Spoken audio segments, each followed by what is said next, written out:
നമസ്കാരം. മറ്റൊരു വീഡിയോയിലേക്ക് ഏവർക്കും ഹൃദ്യമായ സ്വാഗതം. അലങ്കാരത്തിനും ഐശ്വര്യത്തിനും വേണ്ടി വീട്ടിൽ പല വസ്തുക്കളും സൂക്ഷിക്കുന്ന ഒരു സ്വഭാവം നമ്മൾക്കുണ്ട്. അത് പല സ്ഥലങ്ങളിൽ യാത്ര പോയി വരുമ്പോഴും അലങ്കാര വസ്തുക്കൾ കാണുമ്പോൾ ഒരു പ്രത്യേക ഇമ്പം നമുക്ക് തോന്നാറുണ്ട്. നമ്മളത് ചിലപ്പോൾ അധിക വിലയാണെങ്കിൽ പോലും കയ്യിൽ പൈസ ഉണ്ടെങ്കിൽ അത് വാങ്ങി വീട്ടിൽ സൂക്ഷിക്കാൻ ഒരു ആഗ്രഹം നമുക്ക് ഏവർക്കും ഉണ്ടാകാറുണ്ട്. ചില ആചാരങ്ങളുടെ ഭാഗമായും ഇങ്ങനെയുള്ള, അതായത് ക്ഷേത്ര ദർശനത്തിന് പോകുമ്പോൾ അവിടെയും നിന്ന് നമ്മൾ അവിടെ നിന്നുള്ള ഒരു ഗുരുവായൂർ പോയാൽ മയിൽപീലി, അല്ലെങ്കിൽ വേറെ ക്ഷേത്രങ്ങളിൽ പോയി ശംഖ്, ഇങ്ങനെയുള്ള സാധനങ്ങൾ നമ്മൾ വീടുകളിൽ വാങ്ങിച്ചു കൊണ്ടുവന്ന് സൂക്ഷിക്കാറുണ്ട്. ചിലപ്പോൾ ചില വസ്തുക്കളോട് തോന്നുന്ന ഇഷ്ടക്കൂടുതൽ കൊണ്ട് ഇങ്ങനെ നമ്മൾ വാങ്ങിക്കാറുണ്ട്. അല്ലെങ്കിൽ ചില ആചാരങ്ങളുടെ ഭാഗമായി, അതായത് ശംഖ് അല്ലെങ്കിൽ മയിൽപീലി, ഇതൊക്കെ നമ്മുടെ ആചാരങ്ങളുടെ ഭാഗം, അതായത് കൃഷ്ണനോടുള്ള ഒരു ഇഷ്ടം, അല്ലെങ്കിൽ അത് മയിൽപീലി വെക്കുമ്പോൾ നമുക്ക് വീട്ടിലൊരു ഭാഗ്യം, ഉണ്ണിക്കണ്ണൻ്റെ അനുഗ്രഹം നമുക്ക് ഭവനത്തിൽ ഉണ്ടാകുമെന്ന തോന്നൽ, ഇങ്ങനെയുള്ള കാര്യങ്ങൾ മുഖേന നമ്മൾ ചില സാധനങ്ങൾ വീടുകളിൽ വാങ്ങിച്ച് സൂക്ഷിക്കാറുണ്ട്. ഇവ വീട്ടിൽ ഐശ്വര്യവും ഭാഗ്യവും കൊണ്ടുവരുമെന്നതാണ് വിശ്വാസം. അതുകൊണ്ട് തന്നെയാണ് ഇങ്ങനെയുള്ള ക്ഷേത്ര ദർശനത്തിനൊക്കെ പോകുമ്പോൾ പല കാര്യങ്ങളോട് നമ്മൾക്ക് പ്രത്യേകമായി ഇമ്പം തോന്നുകയും അത് നമ്മൾ ഭവനത്തിൽ വാങ്ങി സൂക്ഷിക്കുകയും ചെയ്യുന്നത്. അപ്പോൾ ഹൈന്ദവ വിശ്വാസ പ്രകാരം വളരെയധികം പ്രാധാന്യം അർഹിക്കുന്ന ഒന്നാണ് ശംഖ്. ശംഖ് വീട്ടിൽ വാങ്ങിച്ചു വെക്കാത്തവരെ ആരും തന്നെ ഉണ്ടാവുകയുമില്ല. സമ്പത്തും ഐശ്വര്യവും പ്രദാനം ചെയ്യുന്ന ലക്ഷ്മി ദേവി ശംഖിൽ കുടികൊള്ളുന്നു എന്നതാണ് നമ്മളുടെ വിശ്വാസം. ഭഗവാൻ മഹാവിഷ്ണുവിന്റെ പത്നിയാണല്ലോ ലക്ഷ്മി ദേവി. അദ്ദേഹം തന്റെ അടയാള ചിഹ്നമായി വരച്ചിരിക്കുന്നതും ശംഖിനെ തന്നെയാണ്. ശംഖനാദത്തിന് പ്രതികൂല ഊർജ്ജത്തെ തടയാനും പോസിറ്റീവ് എനർജിയെ നമ്മളിലേക്ക് കൊണ്ടുവരാനും നെഗറ്റീവ് എനർജിയെ നമ്മളിൽ നിന്ന് മാറ്റി ആ പ്രദേശത്തുള്ള നെഗറ്റീവ് എനർജിയെ മാറ്റാൻ ഒരു ശംഖനാദത്തിന് സാധിക്കുമെന്നതാണ് സത്യം.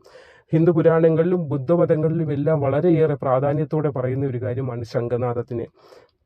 രണ്ട് രീതിയിലാണ് ശംഖ് ഉപയോഗിക്കുന്നത്. പ്രപഞ്ചോൽപത്തിയിൽ ആദ്യം മുഴങ്ങിക്കേട്ട നാദം ഓംകാരം എന്നാണ് വിശ്വാസം. പ്രപഞ്ചത്തിലെ സമസ്ത നാദങ്ങളുടെയും ഉറവിടമായാണ് ഓംകാരത്തെ കണക്കാക്കുന്നതും. ഓംകാരം മുഴങ്ങുന്ന സംഗീതോപകരണമാണ് ശംഖ്. ക്ഷേത്ര ആചാരങ്ങൾക്കും വാദ്യ കലാരൂപങ്ങൾക്കും ശംഖില്ലാതെ പറ്റുകയില്ല. എല്ലാ ക്ഷേത്ര വിധികളും തുടങ്ങിയിരിക്കുന്നത് ശംഖനാദത്തോടെയാണ്. അനുഷ്ഠാന വാദ്യങ്ങൾ ശംഖനാദത്തോടെ ആരംഭിക്കുകയും ശംഖനാദത്തോടെ തന്നെയാണ് അവസാനിക്കുകയും ചെയ്യുന്നത്. അപ്പോൾ സ്ഥിരമായി ശംഖ് ഊതുന്നവരിൽ ഹൃദയ സംബന്ധമായ രോഗങ്ങൾക്ക് സാധ്യത കുറവായിരിക്കും എന്നാണ് കണക്കാക്കപ്പെടുന്നത്. ഇവ വീട്ടിൽ സൂക്ഷിക്കുന്നതിന് ചില പ്രത്യേക രീതികളുണ്ട്. അപ്പോൾ നമ്മൾ അത് ശംഖ് ക്ഷേത്രത്തിൽ നിന്ന് വാങ്ങിക്കൊണ്ടുവരുമെന്ന് വെക്കുമ്പോൾ അത് സൂക്ഷിക്കേണ്ട ചില ചിട്ടവട്ടങ്ങളുണ്ട്. അല്ലാതെ ശംഖാണ് വളരെ വൃത്തിയോടെ ആയിരിക്കും ഏവരും വീടുകളിൽ ഭവനങ്ങളിൽ സൂക്ഷിക്കുന്നത് എങ്കിൽ പോലും അതിന് കൃത്യമായ ചില ആചാരങ്ങൾ കൂടി നമ്മൾ അറിഞ്ഞിരിക്കണം. അപ്പോൾ വീട്ടിൽ ഐശ്വര്യവും സമ്പത്തും പ്രദാനം ചെയ്യുന്നതിന് ശംഖ് സഹായിക്കും. അതുകൊണ്ട് തന്നെ ഒരു ശംഖ് മാത്രമായി വീട്ടിൽ സൂക്ഷിക്കരുതെന്നതാണ് വിശ്വാസം. അപ്പോൾ വീട്ടിൽ സൂക്ഷിക്കുമ്പോൾ ആചരിക്കേണ്ട അല്ലെങ്കിൽ അറിഞ്ഞിരിക്കേണ്ട ചില കാര്യങ്ങളിൽ ഒന്നാണ് ഒരു ശംഖ് മാത്രമായി വീട്ടിൽ സൂക്ഷിക്കരുതെന്നതാണ് വിശ്വാസം. രണ്ടെണ്ണം രണ്ട് ദിക്കിലായി വേണം വയ്ക്കാനായിട്ട്. അപ്പോൾ വാങ്ങുന്ന സമയത്ത് നിങ്ങൾ പ്രത്യേകം ശ്രദ്ധിക്കുക. ഒരു ശംഖായിട്ട് വാങ്ങരുത്, രണ്ട് ശംഖ് രണ്ട് ദിശയിലായിട്ട് വയ്ക്കണം.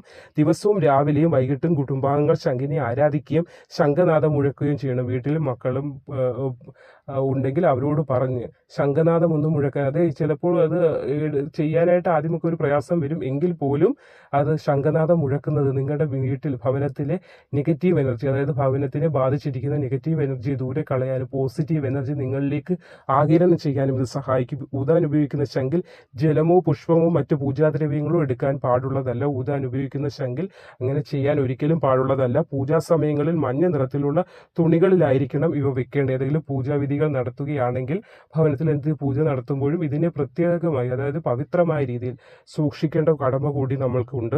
ആരാധനയ്ക്കായി വാങ്ങിക്കുന്ന ശംഖുകൾ ഗംഗാജലം കൊണ്ട് ശുദ്ധി വരുത്തിയിരിക്കണം. ഗംഗാജലത്തിനാൽ ശുദ്ധി വരുത്തിയതിനു ശേഷം മാത്രമേ അത് പവിത്രമായി സൂക്ഷിക്കാൻ പാടുള്ളൂ. ഇവ വെളുത്ത തുണിയിലായിരിക്കണം പൊതിഞ്ഞ് സൂക്ഷിക്കുകയും വേണ്ടത്. പൂജയ്ക്ക് എടുക്കുന്ന സമയത്ത് അല്ലെങ്കിൽ പൂജയ്ക്കായി വെക്കുന്ന സമയത്ത് മഞ്ഞ നിറത്തിലുള്ള തുണിയിലായിരിക്കണം ഇതിനെ വെക്കേണ്ടത്. അതായത് വെറും നിലത്ത് ഇത് വയ്ക്കാൻ പാടുള്ളതല്ല എന്നാണ് പറഞ്ഞു വരുന്നത്. അല്ലാത്ത പക്ഷം ഇത് വെളുത്ത തുണിയിൽ പൊതിഞ്ഞു സൂക്ഷിക്കേണ്ടത് കൂടിയാണ്. ശിവലിംഗത്തിന് മുകളിലായി ഒരു കാരണവശാലും ശംഖ് വയ്ക്കുവാൻ പാടുള്ളതല്ല. ശിവനും സൂര്യനും ശംഖ് തീർത്ഥം കൊണ്ട് അഭിഷേകവും ചെയ്യാൻ പാടുള്ളതല്ല. കൂടാതെ രണ്ട് ശംഖുകൾ ഒരേ കാര്യത്തിനായും ഉപയോഗിക്കുവാൻ പാടുള്ളതല്ല. അതായത് വീട്ടിലായാലും ക്ഷേത്രങ്ങളിലായാലും ഒരു ശംഖ് ഊതുന്നതിനായും മറ്റൊന്ന് പൂജാകർമ്മങ്ങൾക്കായും എടുക്കേണ്ടത് വെക്കേണ്ടതാണ്. അതായത് 2 ശംഖുകളിലും ഊതാൻ പാടില്ല. ഒരു ശംഖ് എപ്പോഴും നമ്മൾ ശംഖനാദം മുഴക്കുന്നതിന്, മറ്റൊരു ശംഖ് ക്ഷേത്രത്തിലായാലും അങ്ങനെയാണ്, ഒരു ശംഖ് എപ്പോഴും ശംഖനാദത്തിനായി മാറ്റിവെക്കുക. പൂജാ കാര്യങ്ങൾ അല്ലെങ്കിൽ തീർത്ഥം ഉപയോഗിച്ച് നമ്മൾ കാണാറില്ലേ, ക്ഷേത്രങ്ങളിൽ പൂവും മറ്റുമിട്ട് തീർത്ഥം നമ്മളിലേക്ക് തളിക്കുന്നത്. അപ്പോൾ ശംഖിൽ വെച്ച് അങ്ങനെ തീർത്ഥം എടുക്കുന്നതിനും മറ്റുമായിട്ടാണ് വേറൊരു ശംഖ് ഉപയോഗിക്കുന്നത്. അപ്പം വലംവരി ശംഖാണ് ഏറ്റവും ഉത്തമം. എന്നാൽ ഇത് വളരെ അപൂർവമായി നമുക്ക് ലഭിക്കുകയുള്ളൂ.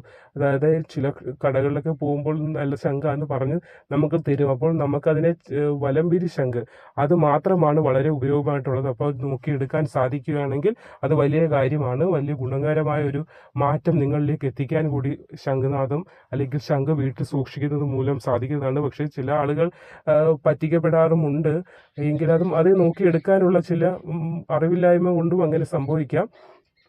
സമുദ്രത്തിൽ കാണപ്പെടുന്ന ഒരു തരം ജീവിയുടെ തോടാണല്ലോ ശംഖ്. അത് ഏവർക്കും അറിയാവുന്നതാണ്. ഇടംപിരി വലംപിരി എന്നിങ്ങനെ 2 തരത്തിലാണ് ശംഖുകൾ കാണപ്പെടുന്നതും. ശംഖിന്റെ ഉൾഭാഗത്ത് ഇടതുവശത്ത് പിരിയുള്ളതാണ് ഇടംപിരി. ഇത് വാദ്യോപകരണമായിട്ട് ഉപയോഗിക്കുന്നതാണ്. വലംപിരി ശംഖ് അപൂർവമായാണ് കണ്ടുവരുന്നത്. അത് വളരെയേറെ ഭാഗ്യം നൽകുന്നതാണ്. വെളുത്ത നിറമുള്ള മാത്രമാണ് ക്ഷേത്രങ്ങളിൽ വെളുത്ത നിറമുള്ള ശംഖ് മാത്രമാണ് ക്ഷേത്രങ്ങളിൽ ഉപയോഗിച്ചു വരുന്നതും. ദേവവാദ്യങ്ങളിൽ മംഗളധ്വനി ഉയർത്തുന്നതും ശംഖിനാലാണ് ഭഗവാനെ ഉണർത്തുന്നത്. ശംഖിനാഥം കേട്ടാണ് ഭഗവാൻ ഉണരുന്നതും. ക്ഷേത്രത്തിൽ ദേവനെ പള്ളി ഉണർത്തുവാനും നിവേദ്യ സമയത്തും സന്ധ്യയ്ക്കും ദീപാരാധന സമയത്തും എല്ലാം ശംഖനാഥം കേട്ടാണ് ഭഗവാൻ ഉണരുന്നതും.